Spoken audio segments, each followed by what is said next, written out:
Sud Radio, le coup de cœur des libraires. Valérie Expert, Gérard Collard. Bonjour Gérard.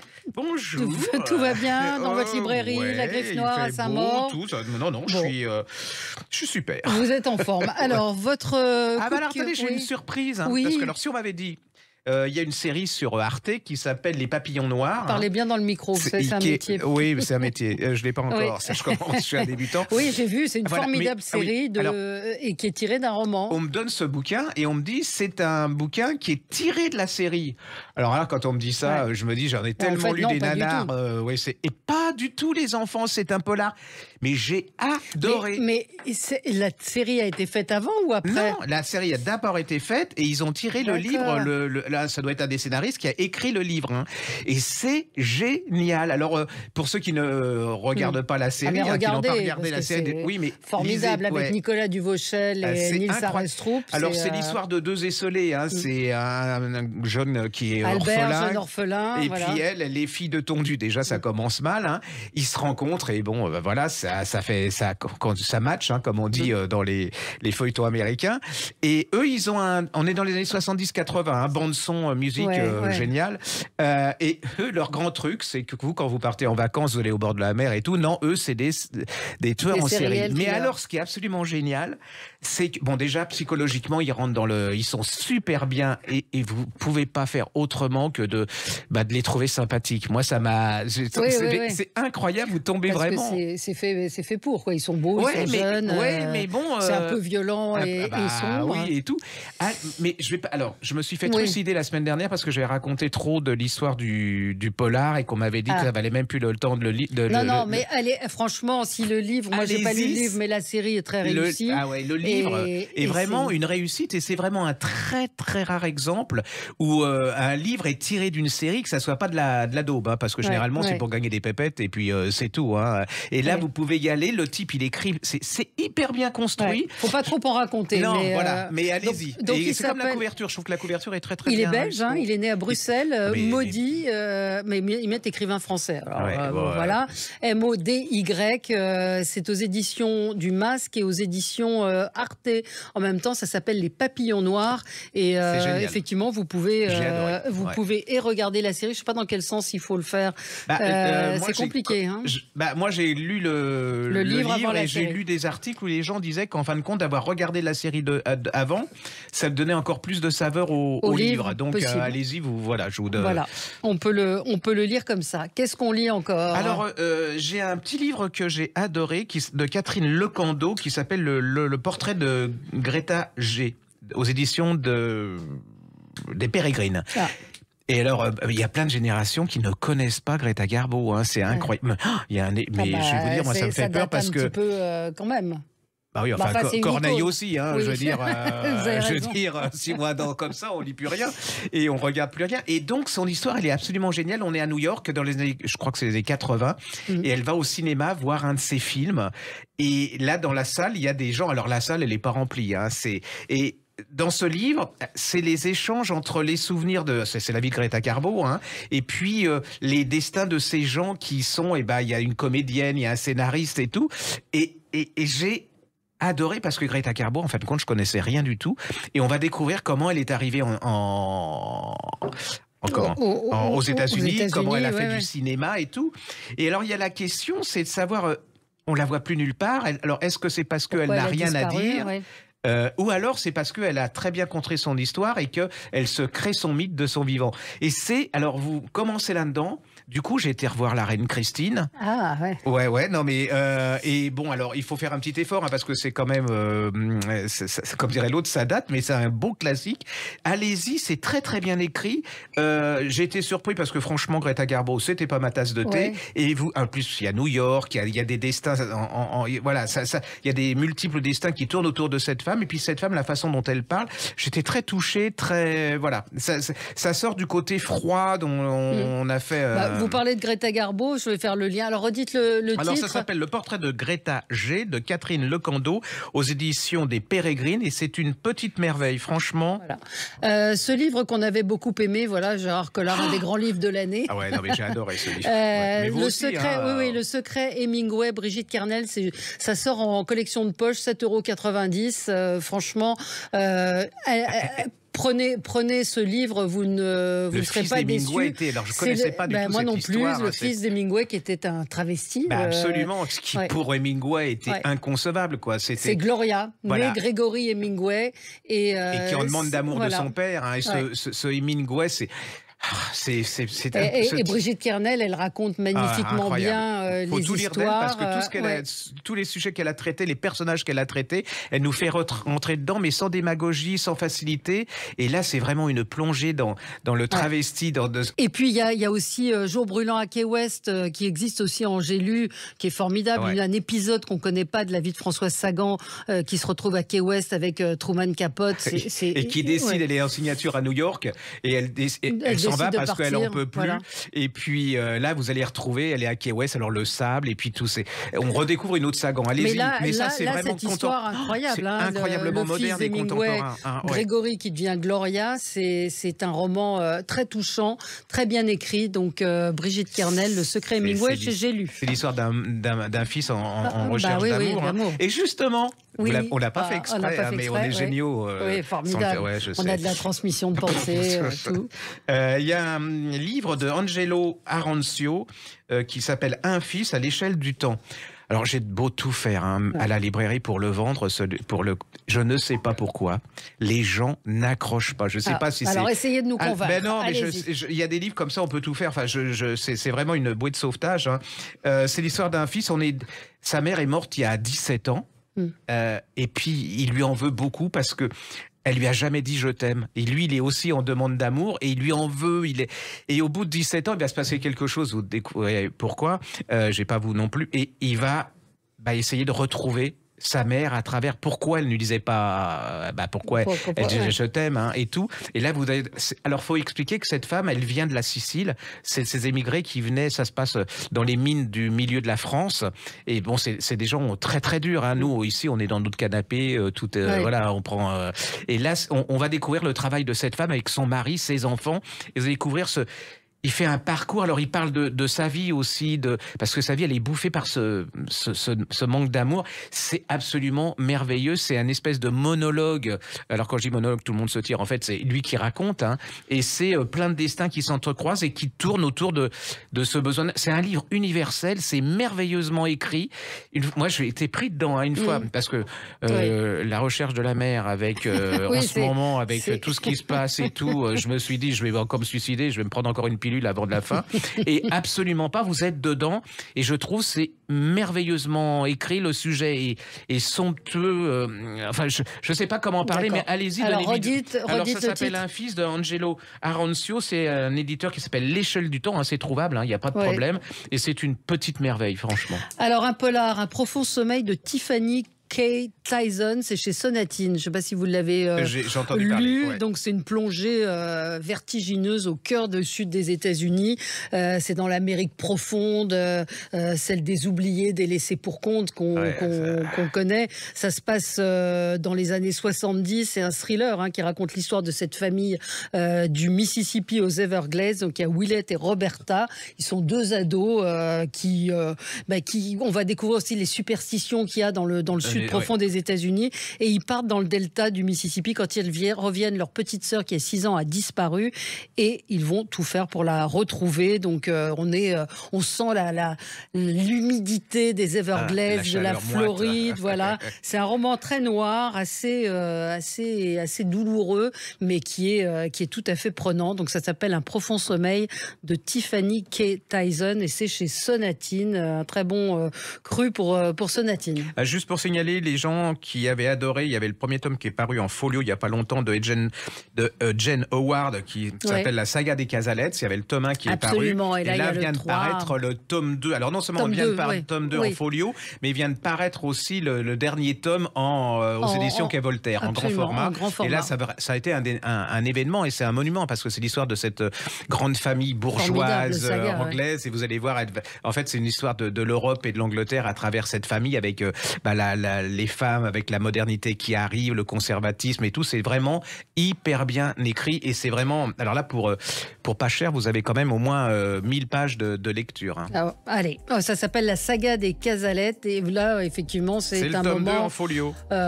Lisez le premier déjà, mais c'est une saga, pour ceux qui disent j'ai rien à lire, je sais pas quoi lire, là vous avez tout. C'est un peu comme les Forsyth. Voilà. On se retrouve dans un tout petit instant, on sera avec un auteur qu'on aime beaucoup, David Lelay, qui va nous donner son conseil de lecture de cette semaine. À tout de suite. Sud Radio, le coup de cœur des libraires. Valérie Expert, Gérard Collard.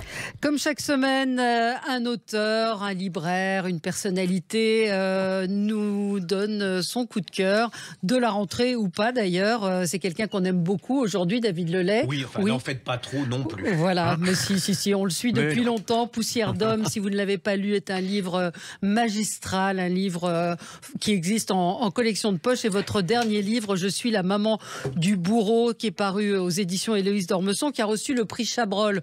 Donc ça donne un petit peu l'ambiance du livre. C'est un livre qu'on a beaucoup aimé, hein, Gérard, ici. Oui, dont en fait, il parle, c'est surtout la mère. C'est la mère qui est ébranlée dans ses convictions religieuses et en cette époque où on parle beaucoup de pédophilie, c'est le point de vue de cette mère. On a rarement eu un roman sur le témoignage de la mère. Absolument. Donc c'est psychologiquement très très bien. Donc à lire absolument. Trouvé. Je suis la maman du bourreau aux éditions Héloïse d'Ormesson. Et vous alors, David Lelay, quel livre aviez-vous envie de nous conseiller ? Bonjour Valérie et Gérard. Je voulais vous parler d'un livre qui m'a vraiment secoué, qui s'appelle Les enfants endormis d'Anthony Passeron. Alors c'est une histoire de famille, de secret de famille. Alors moi j'adore les histoires de famille, c'est mon côté petite concierge sans doute. Je sais pas, j'aime bien regarder par le petit bout de la lorgnette. Et là c'est un double récit en fait assez fascinant. C'est-à-dire qu'on a l'histoire intime d'un côté et l'histoire collective de l'autre, parce que ce garçon nous raconte l'histoire de son oncle qui s'appelle Désiré, qui est mort il y a 40 ans. Et c'est un secret de famille, on ne sait pas trop ce qui lui est arrivé, et lui commence à enquêter et va découvrir que cet oncle était en fait drogué et qu'au tout début des années 80, il est mort du sida. Et en fait, dans ce double récit, on assiste à cette histoire familiale et en contrepoint, on a la découverte du sida. Comment on découvre en 82, 83 ce qu'on appelle le cancer gay et qu'est-ce que c'est que cette maladie? Comment les scientifiques vont peu à peu découvrir le virus? Quelles vont être les avancées scientifiques? Comment on va arriver au premier traitement? Donc c'est assez incroyable parce qu'on a ce récit très sensible, très intime, vraiment qui nous prend au cœur. Et de l'autre côté, on a un récit très technique, très scientifique, une enquête vraiment poussée sur la découverte du virus. Et alors, ce qui est très émouvant aussi, c'est que, en fait, on est dans une famille très simple, dans l'arrière-pays niçois, des émigrés italiens qui sont devenus bouchers dans la région et qui sont des gens simples, avec une foi chevillée au cœur, un sens de l'effort très, très développé. Et puis on a ce type, cet oncle Désiré, qui est lui festoyeur, qui est un peu le branleur de la famille, et qui finalement tombe dans la dope et emmène la famille dans ce tourbillon infernal. C'est vraiment un texte assez bouleversant. C'est un premier roman. Oui, c'est un premier roman, c'est aux éditions Globe, c'est ça? Oui, tout à fait. L'auteur s'appelle Anthony Passeron et ce qui semble intéressant, c'est ça, c'est de mêler à la fois l'histoire intime et puis l'histoire de cette période et de se remémorer ce qui a été le sida pendant les années 80, comment c'était une maladie, honteuse, comment on était rejeté. C'était une condamnation à mort condamnation, aussi. Hein. Absolument. Tout à fait. Et c'est les nouvelles générations ont oublié ça, hein. C'est avec la trithérapie, ils croient que... Mais complètement. complètement. Et là, c'est une piqûre de rappel, c'est le cas de le dire. Et c'est vrai que moi, ça m'a remis aussi ça m'a fait penser à tout ce qu'on a vécu au début du Covid, cette peur qu'on avait, on n'osait pas se toucher, on n'osait pas se parler, etc. Et là, on sent vraiment ce frémissement. Qu'est-ce que c'est que cette maladie mystérieuse? C'est vraiment un livre aussi passionnant que prenant, vraiment. Bon, merci beaucoup, David Lelay, d'avoir été avec nous. On rappelle votre livre à vous, Je suis la maman du bourreau, donc qui est paru chez Héloïse d'Ormesson. Lisez Poussière d'homme, vous pouvez tout lire de toute façon de David Lelay. Nana Mouskouri, Je suis Nana Mouskouri, c'est un chef-d'œuvre. Franchement, vous avez une plume magnifique. Merci à vous. Les enfants endormis, Anthony Passeron. Donc, merci de votre conseil. Bonne journée à vous. Merci, au revoir. Au revoir. Alors, dans la continuité de ce que vient de nous raconter David, du livre dont il vient de parler, David Lelay, Brigitte Giraud, vous savez, elle est sélectionnée pour le Goncourt, elle raconte dans Vivre vite, qui est paru chez Flammarion. C'est un livre, le sujet, on se dit, bon, elle raconte la mort de son mari, il est mort d'un accident de moto. Et en fait, c'est un livre assez lumineux, qui raconte le deuil, mais elle le fait de façon extrêmement subtile et je ne sais pas comment vous dire, mais c'est un très beau livre. Et là, elle publie dans la collection M+, donc c'est une collection jeunesse de l'École des loisirs, cette histoire. Alors, je ne sais pas, ça s'adresse plutôt à 14 ans. Ce qu'on appelle des jeunes adultes. Ouais, c'est un garçon, il est en cours d'histoire, il a un exposé à faire, et il le fait sur les autodafés nazis et sur un médecin juif allemand qui militait pour les droits entre hommes et femmes et les droits des homosexuels. Vous imaginez à l'époque. Ouais.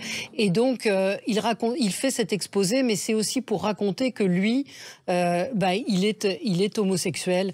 Et donc, chez un jeune adolescent, il voit l'hostilité de ses camarades de classe, et puis il disparaît. Mais c'est un livre... c'est un livre qu'on peut donner à des jeunes adultes, effectivement, parce que c'est tous les questionnements qu'il peut y avoir autour de l'homosexualité pour des ados, et puis la façon dont c'est reçu. C'est un très très beau livre, Portée disparue, Brigitte Giraud, et c'est illustré par Laurie Lecou, et c'est chez M+, l'École des loisirs. C'est 15 ans, on va dire, 15 ans. 15 ans. Ouais. Juste pour un coup de gueule, mais je veux dire, je suis un peu déçu. Je trouve que, je crois que je l'avais déjà fait, mais bon, je me lasse pas. C'est le dernier bouquin de Sébastien Spitzer, La revanche des orages. Vous l'aviez dit, oui.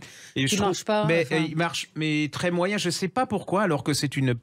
Franchement, c'est une petite merveille. C'est l'histoire de cet homme qui participe au lancement de la bombe sur Hiroshima. Ouais. Et alors, quand ils reviennent tous, c'est tous des héros. Lui, il est un héros aussi. Puis tous les autres, ils sont dans le mythe du héros, c'est-à-dire qu'ils se comportent comme...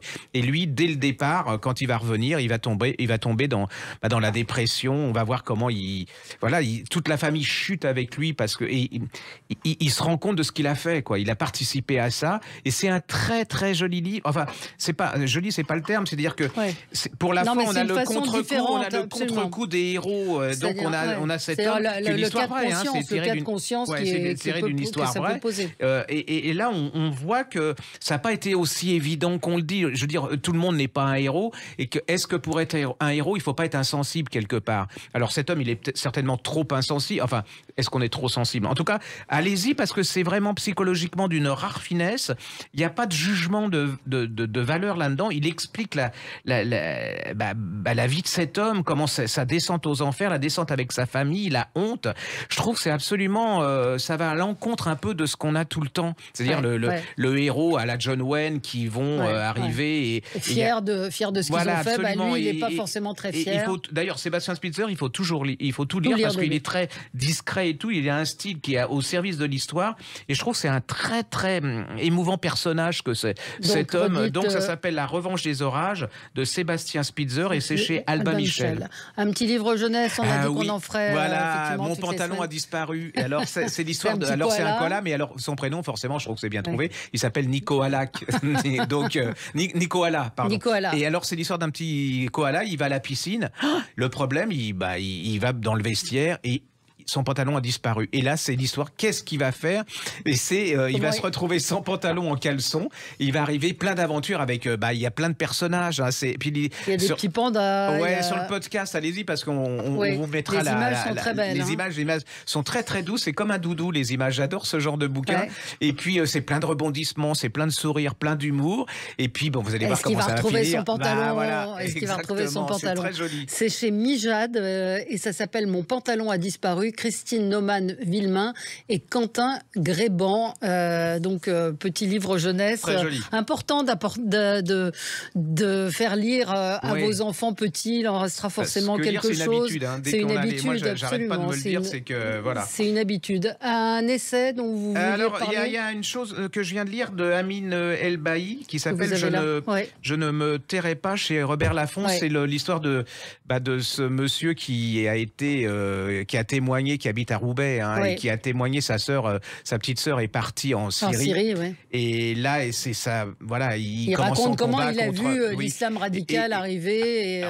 Moi, je trouve que le témoignage est très beau. Et puis, c'est vraiment du courage parce que nous, on peut. C'est comme. Enfin, je vais me faire tuer, mais je veux dire, se couper une mèche de cheveux dans son salon, c'est bien, mais de 2 cm pour pas que ça se voit. Mais je veux dire, là, c'est vraiment le type, il est poursuivi pour quand il va sortir, il risque sa vie. Alors, je ne dis pas que c'est. Il a aidé à un témoignage de zone interdite pour lequel il a été menacé de mort et la présentatrice aussi, Ophélie Meunier, a été menacée de mort, placée sous protection policière. Pour moi, ça c'est du vrai courage. C'est vraiment physique et c'est pas. Alors, je veux pas faire dire ce que je ne veux pas dire avec les jeunes femmes qui ont coupé leur truc.